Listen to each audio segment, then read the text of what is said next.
Minggu pengampunan apa itu?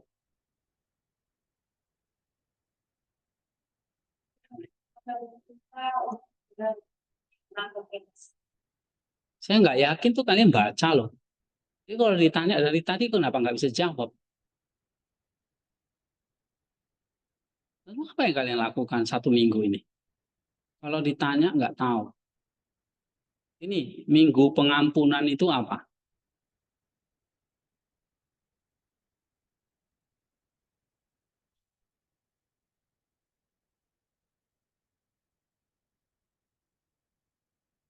Coba, siapa yang udah baca ini? Yang sudah baca ini? Kan tugasnya hari ini kumpul. Oke, ini saya suruh baca 2 artikel tentang minggu pengampunan. Begitu kan?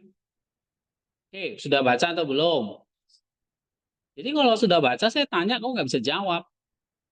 Apa yang kamu baca? Saya nggak suruh analisis tuh. Apa yang kamu baca? Kamu tinggal baca aja apa yang kamu baca ini. Oh, saya baca tentang Adam dan Hawa diusir dari Eden, Pak. Oke, good. Berarti udah baca. Apa lagi?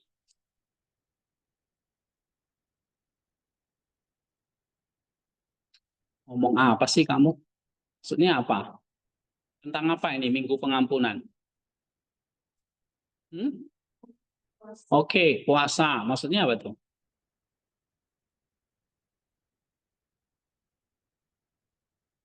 Jadi sebelum puasa kita diajak untuk mengampuni sesama. Tujuannya apa? Ini kamu baca ini. Kita diundang untuk membersihkan diri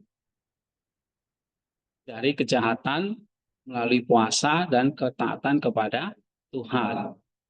Nah, lalu di sini di Minggu Pengampunan itu kita peringati ada 4 hal yang penting ini. Pengusiran Adam dan Hawa, pengampunan itu sendiri, tradisi Isa Keju dan Vesper pengampunan. Ya, nah, oke, ini satu lagi arti dari Vesper pengampunan. Mengampuni itu berarti apa di sini?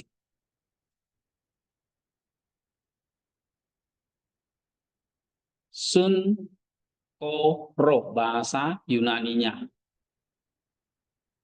Dari kata koro yang artinya maju, su itu artinya bersama. Jadi maju bersama. Maju bersama Allah dan sesama. Terus apa lagi? Tuh, bacanya dapat apa?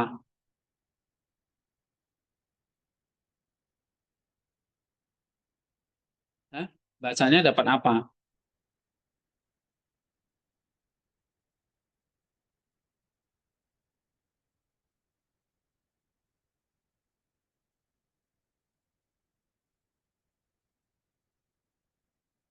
Apa? Happy.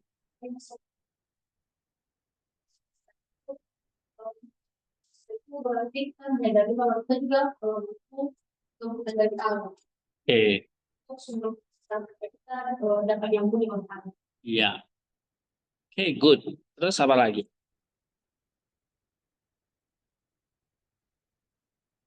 Ini kan cuma singkat banget ini loh. Bisa nggak selesai tentang pengampunan ini. Nah, ini kan ini.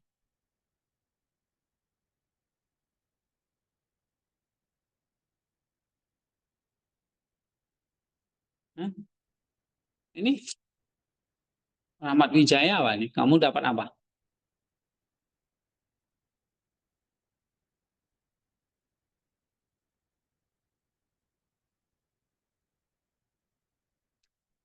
Sekarang ini Helmi, apa? Olivia, apa?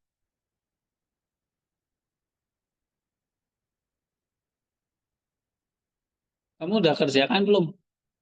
Lah iya, apa yang kamu tulis?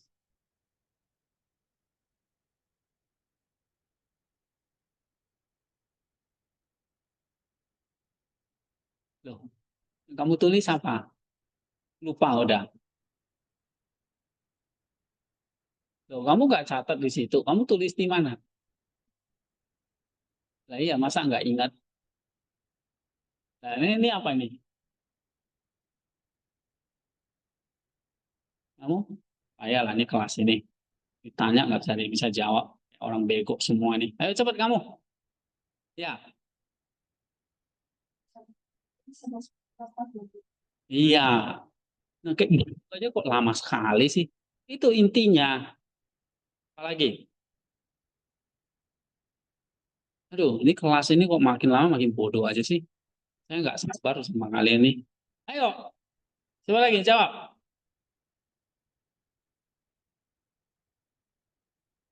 Beban apa? Ini, iya benar. Tadi ada di sini. Kata beban. Apa itu?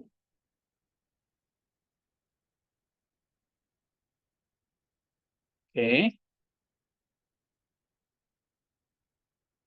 beban dosa. Ya, apa lagi? Pengampunan membuat kita layak menerima. Pengampunan itu membuat kita layak menerima. Ya, oke. Ini kan ada banyak sekali kan poin-poinnya itu loh. Kalian ini. Ayo, apa lagi? Maksudnya gimana? Kedamaian. Kalau bisa kita terima.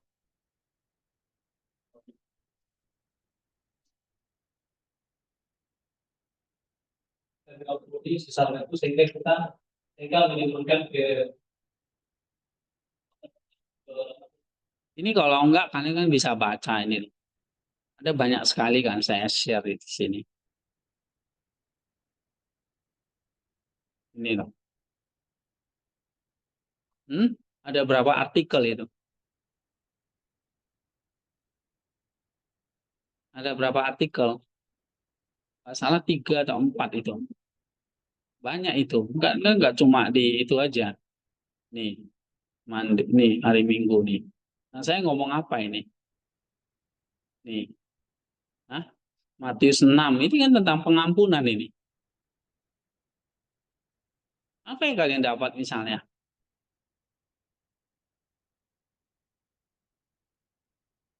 Nih, kalau enggak ini. Nah, nih. Ini kan bukan di ini nih. Apa yang kalian dapat nih? Minggu pengampunan.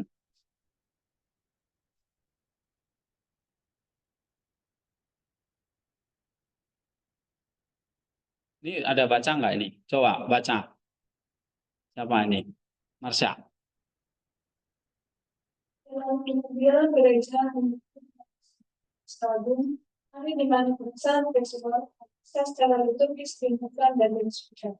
Sebelum minggu pengampunan. Nah, ini disebut Minggu Pengampunan. Jadi sebelum masuk ke puasa, kita bahas tentang Minggu Pengampunan. Berarti tentang mengampuni sesama. Oke? Nah, apa itu? Kita baca ini, Matius 6 ini. Coba baca. Pada pagi hari Minggu itu, Pada pagi yang beruntung pada pagi kalau kamu mengampuni kesalahan orang, Bapamu di surga akan mengampuni kamu juga. Jika kamu tidak mengampuni orang, Bapamu juga tidak akan mengampuni kesalahan. iya, ini ayatnya ini. Ya, maksudnya apa? Coba baca lagi. Kemudian setelah Vespers telah mendengar secara oke memang agung, janganlah memalingkan wajahmu dari anakmu, sebab aku tertindas, dengarkanlah aku dengan cepat. Mendekatkan kepada jiwaku dan selamatkanlah dia. Setelah masuk ke dalam ibadah prapaskah, dengan kenangan-kenangan khususnya, dengan doa seiring Efraim orang Syria, dengan sujud-sujudnya, bersama memohon pengampunan satu-satunya. Nah, jadi kita melakukan ritual pengampunan. Jadi di kita tuh ada minggu pengampunan seperti itu. Nah, kamu harus tahu gitu loh. Bukan cuma di Islam doang. Justru kita Matius 6:14 ini menekankan hal itu. Ya, terus Kita dan dan ketika kita saling mendekat dengan rekonsiliasi dan suara menyanyikan lagu-lagu Paskah bagi gereja dengan antisipasi sukacita Paskah. ya ini kalau dalam ibadahnya gitu ya. Oke, terus Apa makna dari itu? Maka gereja ini kita mulai masa Paskah dengan rekonsiliasi. kenapa sebelum puasa ada pengampunan? Nah, terus Pertanyaan ini muncul karena banyak orang secara terutama dan hampir secara eksklusif mengamalkan kepatuhan terhadap aturan gerejawi tentang puasa. Mereka memahami puasa sebagai tujuan untuk sendiri, sebagai perbuatan baik yang diwajibkan oleh Tuhan dan membawa pahala pada gerejaannya. nah, ini sebetulnya salah. Puasa itu bukan tujuannya, ya, tapi gereja, ya, Kita berusaha keras untuk mengungkapkan kepada kita bahwa puasa adalah sebuah sarana, satu di antara sekian banyak sarana. Sampai sebuah tujuan yang lebih tinggi, pembaruan rohani manusia. ini yang penting. Pembaruan rohani kita. Terus Baliknya manusia kepada Allah, makan yang sejati, dan oleh karena itu, ekspiasi yang sejati. iya, pengampunan yang sejati. Nah, itulah sebabnya pengampunan itu ditekankan sebelum masuk ke masa Paskah, Prapaskah. Oke, terus Gereja tidak pernah berhenti memperingatkan kita untuk tidak berpuasa secara munafik dan faris. Dalam perampingan agama menjadi sekadar kewajiban manusia, seperti yang dikatakan dalam sebuah nyanyian Prapaskah. Sia-sia engkau bersukacita karena tidak makan wahai jiwa. sia-sia kalau kita berpuasa tapi kita masih membenci. Gitu. Terus Karena engkau menjauhkan diri dari makanan, tapi dari nafsu engkau tidak. Nah, tidak makan tapi nafsunya enggak disunat juga, cuma. Terus jika kamu bertekun dalam dosa, kamu akan melakukan puasa yang sia-sia. iya. Terus sekarang pengampunan berada di pusat iman Kristen dan di depan Kristen karena kekristenan itu sendiri. Yang segalanya adalah agama pengampunan. Allah mengampuni kita dan pengampunannya ada dalam Kristus Putranya yang diutus pada kita, sehingga dengan berbagi dalam kemanusiaannya kita dapat berbagi dalam kasihnya dan benar-benar diperdamaikan dengan Allah. nah, jadi kalian dari tadi ya baca ini, maksudnya pengampunan itu apa?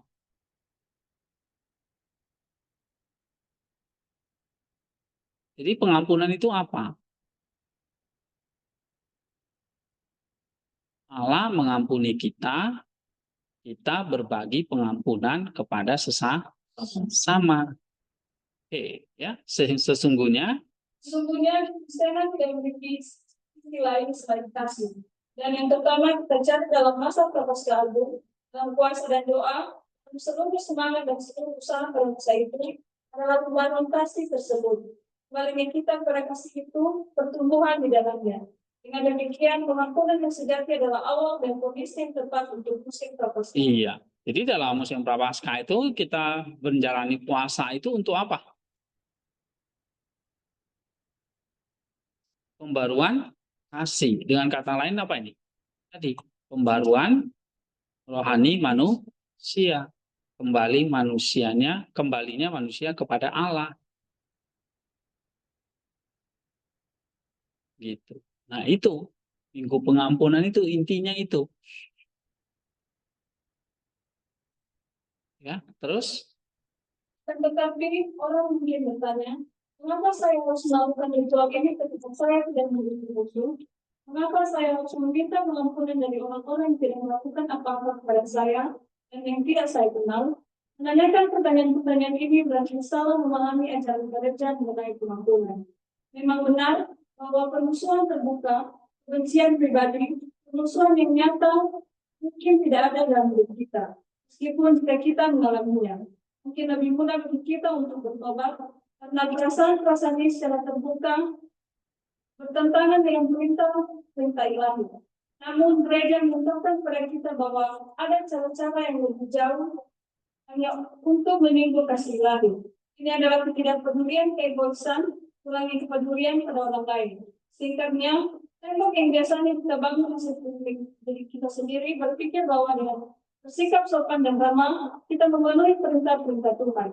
Itu pengampunan sangat penting karena membuat kita menyadari, meskipun hanya untuk 1 menit, bahwa seluruh hubungan kita dengan orang lain adalah salah. Membuat kita mengalami perjumpaan antara satu anak Allah dengan anak Allah yang lain.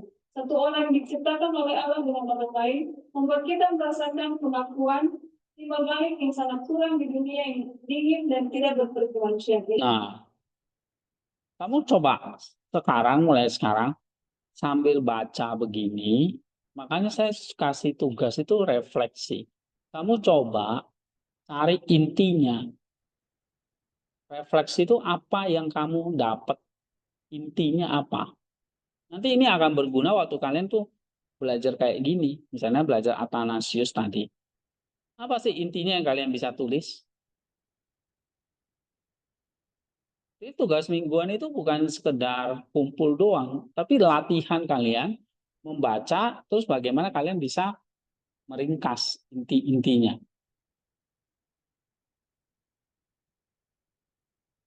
Nah, itu refleksinya.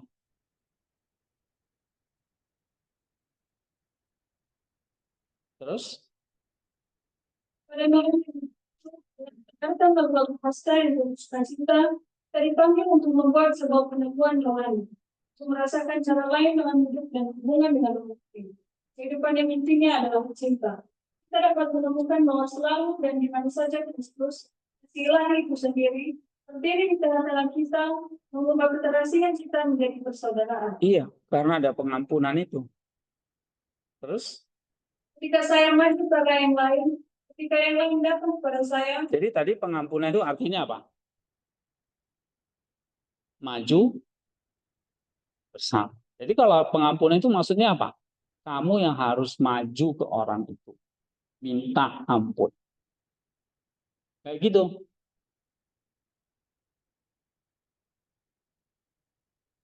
Jangan tunggu orang itu datang. Tapi kamu maju. Jadi pengampunan itu apa? Hah? Maju itu maksudnya apa? Kita duluan datang, kita yang maju ke, iya ini, saya maju ke arah yang lain ketika yang lain datang kepada saya. Nah, itu pengampunan. Kamu maju dulu. Bahkan nanti diucapkan doa Saint Ephraim. Ya, terus. Kita mulai menyadari bahwa Kristuslah yang menyatukan kita dengan cintanya. Nah, di dalam pengampunan di dalam Kristus. Makanya di sini dikatakan ya dalam Matius tadi, kalau kamu mengampuni kesalahan orang, maka Bapamu di surga akan mengampuni kamu. Tapi kalau kamu tidak mengampuni orang, Bapamu juga tidak akan mengampuni itu. Jadi kita yang harus maju dulu mengampuni, baru kita dapat pengampunan dari Allah. Ya. Terus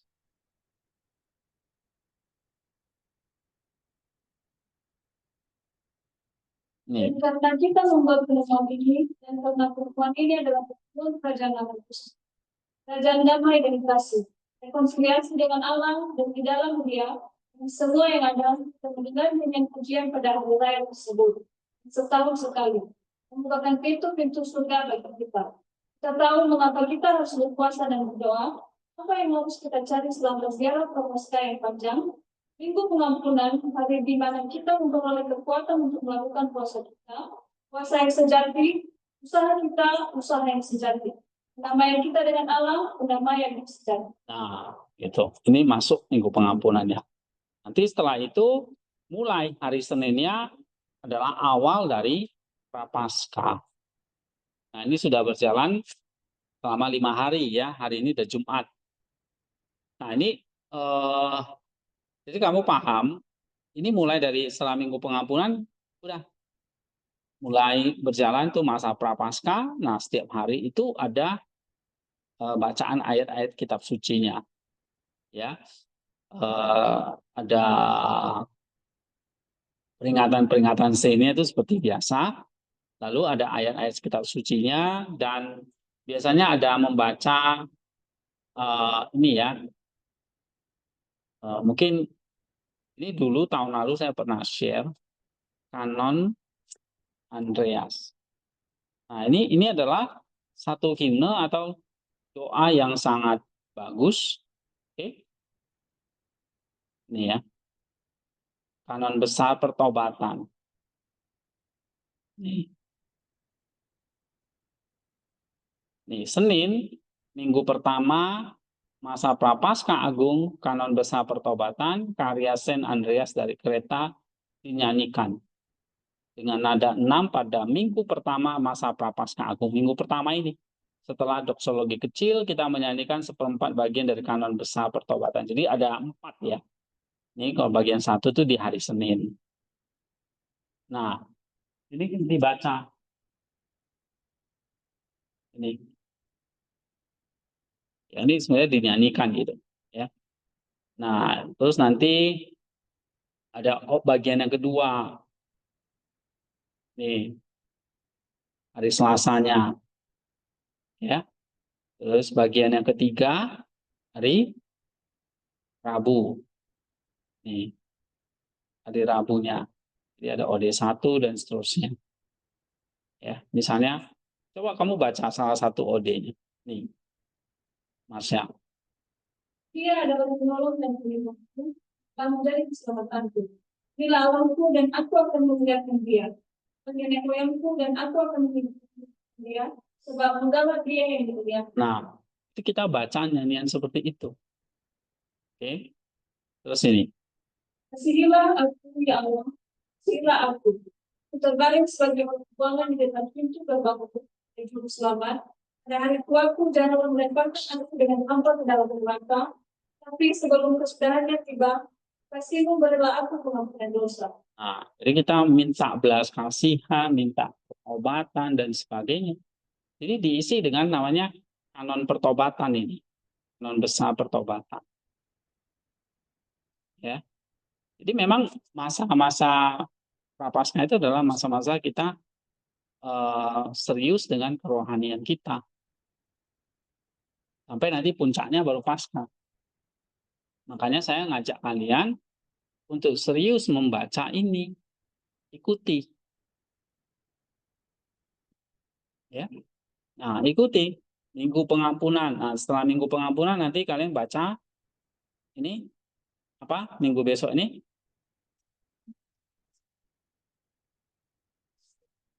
bukan ini. Minggu ini boleh dibaca ya. Minggu Ortodoksi. Nah, nih. Nanti atau saya share di WA ya. Nah, ini perjalanannya, ini perjalanan menuju ini boleh dibaca. Nih, perjalanan Prapaskah menuju Paskah ya. Oke lah, coba baca ini ya. Tadi sebelumnya ke situ dulu. Ini ada bagian yang keempat. Nih, berarti dibaca di hari Kamis. Nanti ada lagi baca keseluruhannya itu nanti di minggu kelima Prapaskah. Ya. Siapa Andreas dari Kreta itu? Ini kan sudah ada kisah dia. Ya, dia uskup agung di Kreta. Nah, ini pengantarnya.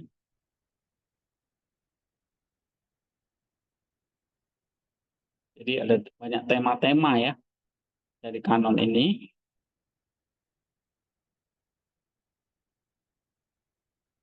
Ya. Nah, itu dibaca pada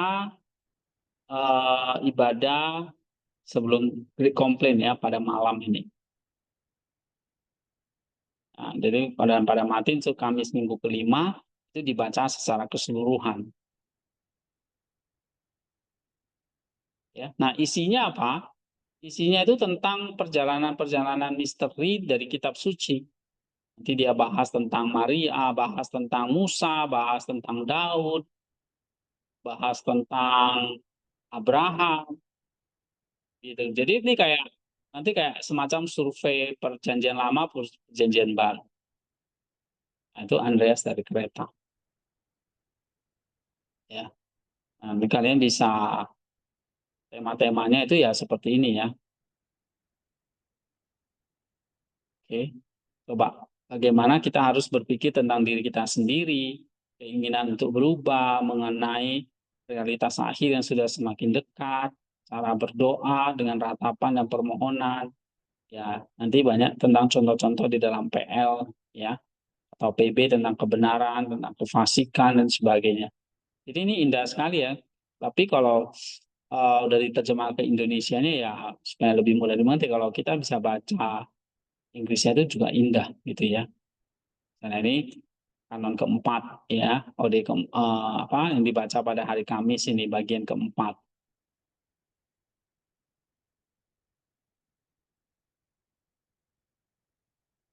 Nah, misalnya ia anak domba Allah yang menghapus dosa-dosa semua orang. Lepaskanlah aku dosa yang berat itu dariku, dan dalam belas kasih-Mu berikanlah kepadaku air mata penghiburan.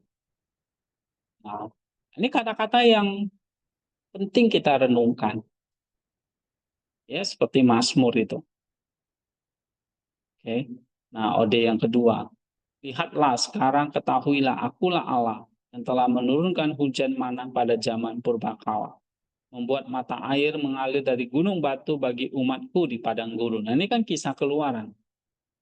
Dengan tangan kananku dan dengan kuasaku sendiri. Kasihanilah aku ya Allah, kasihanilah aku. Aku telah membunuh seorang laki-laki. Ini tentang ini yang membuat aku sedih dan terluka. Ini tentang Lamek. Dan seorang pemuda yang membuat aku terluka. Ia menangis dengan nyaring sambil meratap. Jadi akan ceritakan kisah-kisah pertobatan orang-orang PL. Ya, dengan terampil engkau telah merencanakan untuk membangun sebuah menara, wahai jiwaku, dan untuk mendirikan benteng bagi hawa nafsumu. Tetapi Sang Pencipta mengacaukan rencana-rencanamu dan meremukkan semua alatmu ke tanah. Ini tentang menara Babel. Ya, betapa aku telah meniru Lamek pembunuh di masa lampau, membunuh jiwaku seolah-olah menjadi manusia. Dan pikiranku seolah-olah menjadi anak muda. Dengan kerinduan sensual saya telah membunuh tubuh saya. Seperti Kain sang pembunuh membunuh saudaranya. Nah, jadi nafsu dosa itu bisa membunuh kita.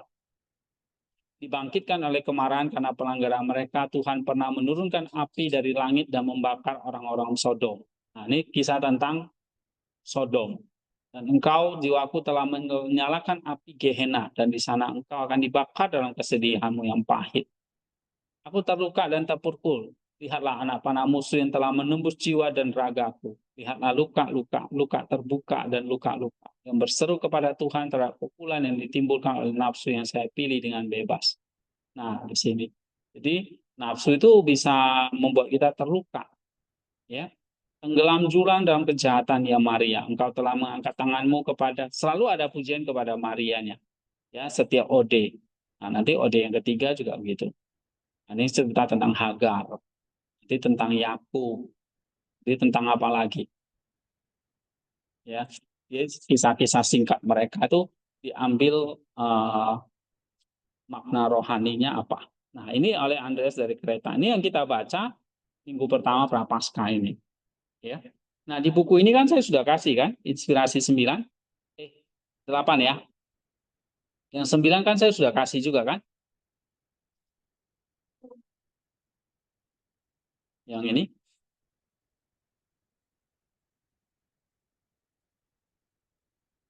Ini juga ada.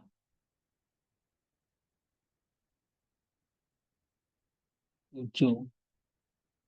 Mana yang 9 ya? Nah, ini.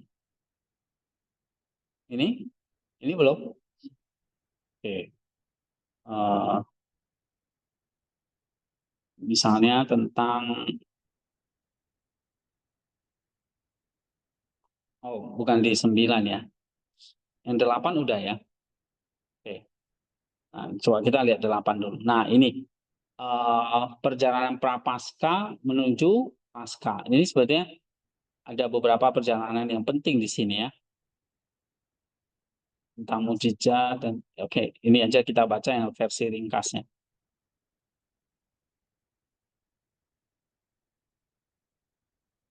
Coba baca, Lisna. Ketika seorang pergi dalam sebuah perjalanan, dia harus tahu kemana dia menuju. Dan juga dengan masa pasca atas segalanya.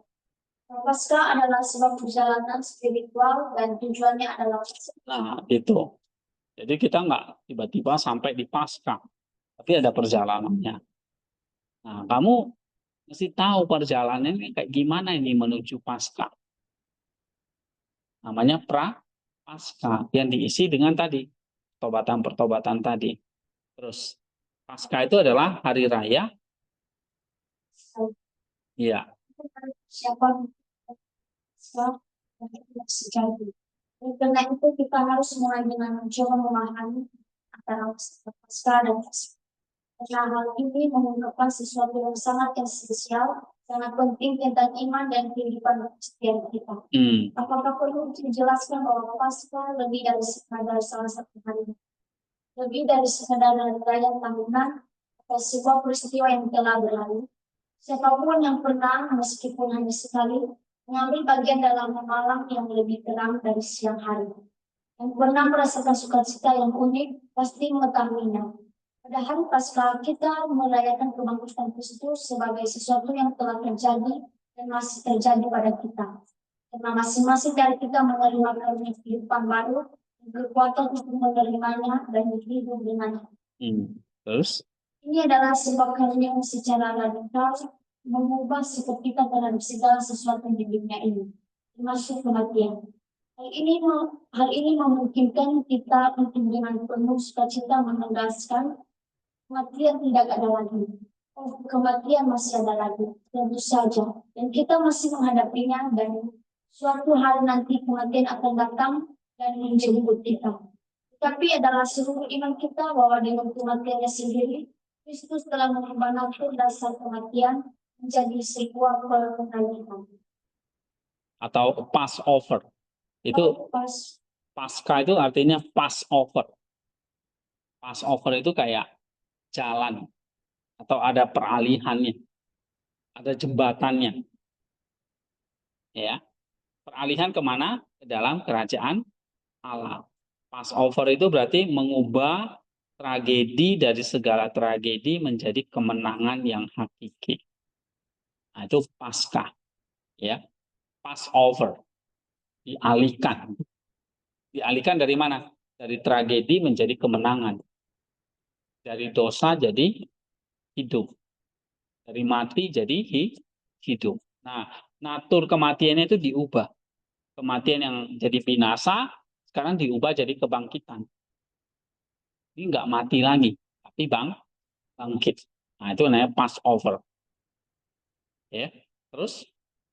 Demikianlah iman gereja yang ditegaskan dan dilakukan oleh para orang kudus yang praktik kunjungan. Namun, bukankah pengalaman kita sehari-hari menunjukkan bahwa iman ini jarang sekali menjadi milik kita? Bahwa setiap saat kita kehilangan dan menikmati hidup baru yang kita terima sebagai sebuah karunia, dan bahwa pada kenyataannya kita hidup seakan-akan Kristus tidak bangkit dari antara orang mati. Seakan-akan peristiwa yang unik itu tidak memiliki makna apapun bagi kita. Kita melupakan semua ini. Begitu sibuknya kita, begitu tenggelam dalam kesibukan sehari-hari, dan karena kita lupa, kita gagal dan melalui kelupaan, kegagalan, dan dosa ini kita menjadi tua lagi, kecil, gelap, dan pada akhirnya tidak berarti. Sebuah perjalanan yang tidak berarti menuju akhir yang tidak berarti. Kita mungkin dari waktu ke waktu mengakui dan menyesali berbagai dosa kita. Tapi kita tidak lagi mengarahkan hidup kita pada kehidupan baru yang Kristus nyatakan dan berikan kepada kita. Bahkan kita hidup seolah-olah dia tidak pernah datang. Inilah satu-satunya dosa yang nyata. Dosa dari segala dosa, kesedihan yang tak berdasar, dan tragedi dari kekristenan nominal kita. Iya, apa sih dosa dari segala dosa tadi dia katakan? Iya, kita cuek, kita lupa. Kalau kita itu berdosa dan kita butuh pertobatan. Ya mungkin karena kita sibuk tadi dikatakannya. Kita udah tenggelam dalam kesibukan sehari-hari. Ya, bisa aja kita lupa, kita gagal gitu. Ya, nah makanya gereja itu setiap tahun ingatin kita. Nih ada masa prapaskah nih, ingat lagi pertobatan lagi sampai Paskah. Nanti ada Minggu Pentakosta, ada minggu-minggu biasa kita hidup lagi. Nanti ada Paskah kita ingat lagi gitu. Ya, supaya jangan sampai kita itu lupa. Gitu. Ya. Terus, Jika kita menyadari tidak kita dapat memahami apa itu pasca dan mengapa pasca membutuhkan dan mengadakan masa pasca. Karena dengan demikian kita dapat memahami bahwa tradisi liturgi gereja, semua siklus dan pelayanannya ada pertama-tama untuk membantu kita menemukan kembali fisik dan cita rasa kehidupan baru yang dengan mudahnya hilang dan mengkhianati, sehingga kita dapat bertobat dan kembali kepadanya. Namun kehidupan lama, kehidupan yang penuh dengan dosa dan kepicikan tidak mudah untuk dikalahkan dan diubah. Injil mengharapkan dan menuntut dari manusia suatu upaya yang dalam keadaan yang sekarang ia hampir tidak mampu melakukannya. Disinilah Prapaskah Agung hadir, inilah bantuan yang diberikan kepada kita oleh gereja, sekolah pertobatan yang memungkinkan kita menerima Paskah bukan hanya sebagai izin untuk makan, minum, dan bersantai, tapi benar-benar sebagai akhir dari yang lama di dalam diri kita, sebagai pintu masuk kita ke dalam yang baru. nah jadi masa Prapaskah itu dikatakan oleh Smeman ini apa? Itu apa ya? Sebut apa? Sekolah. Iya. Jadi sebelum kamu menerima sukacita Paskah itu sudah apa? Mengalami pembersihan dan pertobatan tadi. Sekolah pertobatan.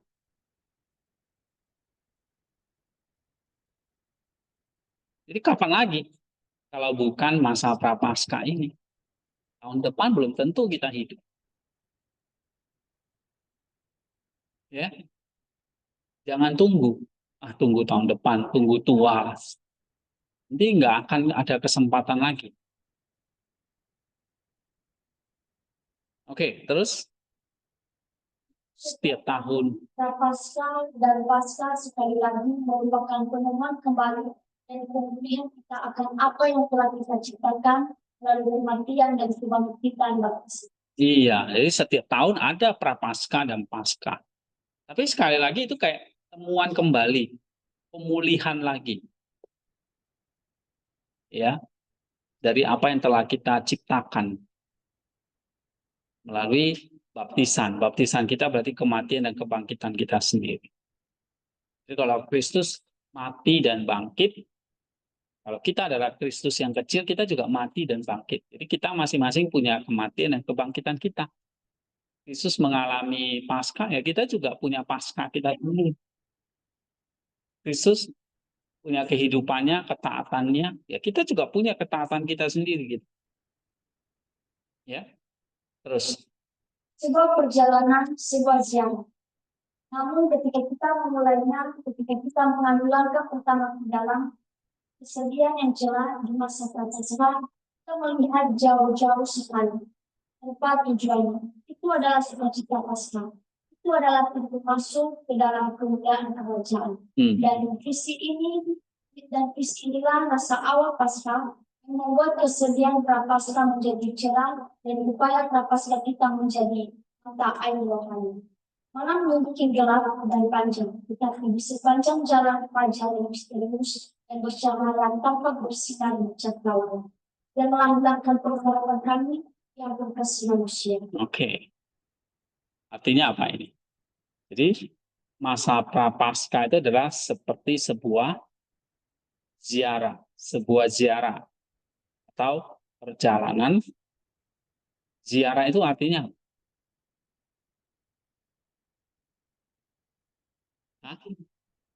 ziarah, kamu berziarah, ya kan?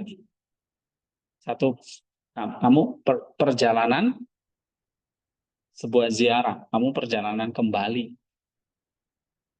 ya, kembali kepada Allah, ziarah. Oke, nah itu masa prapaskah. Terus apa lagi di situ bilang? Kita melihat jauh-jauh sekali tempat tujuannya, ya, kesedihan yang cerah di masa prapaskah. Kesedihan, nah ada pertobatan di situ. Nah, kita masih punya apa ini? Dosa-dosa apa yang suka kita jaga? Nah, disinilah masa prapaskah itulah kamu harus mengalami namanya sekolah pertobatan atas Meman, ya. Mengalami ziarah kembali lagi kepada Allah. Oke, nah tujuannya adalah sukacita Paskah tadi, pintu masuk ke dalam kemuliaan kerajaan Allah. Jadi kesedihan Prapaskah itu akan menjadi cerah, ya, kalau kita sudah mencicipi Paskah. Nah, upaya Prapaskah kita menjadi mata air rohani. Malam mungkin gelap dan panjang, tetapi di sepanjang jalan fajar yang misterius dan bercahaya tampak bersinar di cakrawala. Jangankan hilangkan pengarang kami, ya kekasih manusia. Oke, nah ini sangat puitis ya dari Smeman. Nah ini ada satu perjalanan. Nah kalau lebih lengkap lagi ya memang ini ya. Ini. Jadi kalau masa Prapaskah itu kalau digambarkan artikel ini dari Sensi Loan ini ya. Ini kayak masa kita melewati padang gurun menuju Paskah. Ya. Jadi masa Prapaskah yang telah kita jalani ini adalah masa kehidupan rohani yang intens dengan puasa, doa, pertobatan, kesederhanaan, dan semua saran dimiliki. Nah, ini nanti kalian bisa baca sendiri. Ya. Nah, ini ada artikel ini juga bisa melengkapi ya. Misalnya, nah kenapa?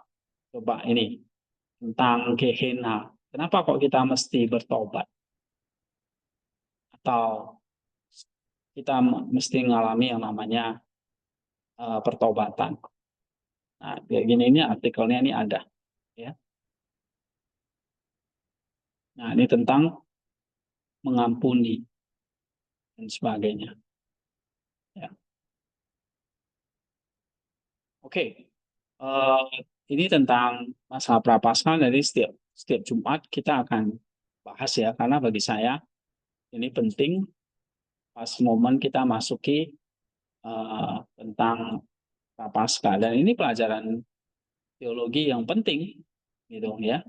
Selain doktrin-doktrin tadi, apa? Nah, selain doktrin-doktrin itu bacaan-bacaan seperti ini penting. Nah, nanti kalian lanjutkan lagi di minggu setelah masa prapaskah ini, setelah perjalanan ini nanti ada artikel lagi nih. Ini prapaskah agung melalui puasa Kristus ya, ini puasa Kristus. Nah, ini kita masuk ke minggu pertama. Apa minggu pertamanya? Kita bahas tentang Yohanes ini. Kalian bisa baca. Minggu pertamanya adalah minggu ortodoksi. Ya, atau ini dia. Minggu pertama. Ini dari iman, dari Palamas. Dia bahas tentang iman. Nah, ini bisa baca. Oke. Nah, ini minggu keduanya. Ada dua artikel ini berarti ya, kalau di Inspirasi Kabul 8. Jadi di 7, mungkin di 7 atau di 6, di 5 itu juga ada bahas kayak gini. Ya. Tapi artikelnya yang lain, tapi tema mingguannya sama. Oke, kita break dulu, nanti kita masuk lagi 5 menit lagi ya.